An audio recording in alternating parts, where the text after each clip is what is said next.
أعوذ بالله من الشيطان الرجيم হ্যাঁ, আমি তো বলি এই উম্মতকে দাঁড়িয়ে দিছিলেন জান্নাতে যাওয়ার জন্য, ক্লিন শেপের জন্য না, পায়ে হাত রাখিয়া দাঁড়িয়ে দিছিলেন জান্নাতে যাওয়ার জন্য।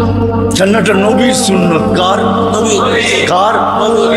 আর যদি সাদা বানাইতে পারেন তাহলে তো কোনো কথাই নেই, কথাই নেই। নাহলে ওলামা কোত্থেকে বলে মুহাদ্দিসে কাবির মারা গেছে, আল্লাহ জিজ্ঞাসা করছে বুড়া কি নিয়ে আসছো? কিচ্ছু নিয়ে আসি নাই। খালি হাতে? না। তাহলে কি নিয়ে আসছো? সাদা দাড়ি। না শোনেন না ওস্তাদদের থেকে? আল্লাহ জিজ্ঞাসা করতেছে সাদা দাড়ি মানি কেন? আপনি জিবরিলকে বলেন না? জিবরিল আলাইহিস সালাম আমাদের নবীজিকে বলেন না? নবীজি ও আবু হুরায়রাকে বলেন না?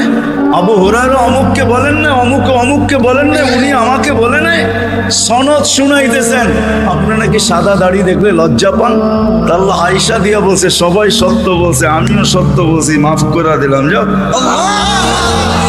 আমি তো বলি দাড়ি দিছে জান্নাতে যাওয়ার জন্য, ক্লিন শেপের জন্য না। দাড়ি ক্লিন শেপ করলে আপনি ইয়ং হবেন। রাগ হয় না, পায়ে হাত রাগ হয় না। আপনারা আমাদের এই পোশাকের উপরে আঙ্গুল উঠাইতে পারেন, কিন্তু আমি সারা দুনিয়া ঘুরা বলি আজ পর্যন্ত কেউ আঙ্গুল উঠা নাই প্রশংসা করা ছাড়া। আমার সমাজ আঙ্গুল উঠাইতে পারে, রিক্সাওয়ালা পর্যন্ত কাঠমোল্লা বলতে পারে, এই পোশাককে আজ পর্যন্ত কেউ আঙ্গুল উঠায়। দুনিয়ার এরকম কোন নামি দামি এয়ারপোর্ট নাই যেখানে আমি ক্রস না করছি। দুনিয়া আমাকে চিনে, এই পোশাকের আজ পর্যন্ত কেউ আঙ্গুল উঠায় নাই। বরং হাসতে আর বলছে তোর ড্রেসটা বড় সুন্দর। শুধু ড্রেস, অহংকারে বলতেছিল এরকম টুপি নিয়ে বলছে your cap is very nice, তোর টুপিটাও বড় সুন্দর। রাগ হয় না, না না, নবীর আদর্শই সুন্দর। হায় হায়, যদি নবীর আদর্শ শিখতো তাহলে শাফি রহমতুল্লাহ আলাইহির মতো প্রত্যেক যুবক, প্রত্যেক সন্তান এরকম হইতো। প্রত্যেক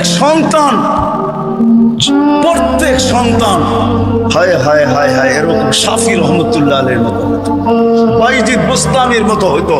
সারা রাত্র মার মাথার কাছে পানি নিয়ে, বাপের মাথার কাছে পানি নিয়ে দাঁড়ায় থাকতো। চক্ষু খুলতো আর বলতো বাচ্চা দন সারা রাত্র দাঁড়ায় ছিলি? বলছে হ, পানি চাইছো বইলা কথা, ঘুম ভাঙ্গাই নাই। যদি ঘুম ভাঙলে আর ঘুম না আসে, এই জন্য অপেক্ষা করতেছিলাম। মা বাবার হাত পানির দিকে বাড়তো না, আগে উপরে উঠতো। ও যুবক, তুমি আল্লাহর ওলি হইতা ওই মুহূর্তে।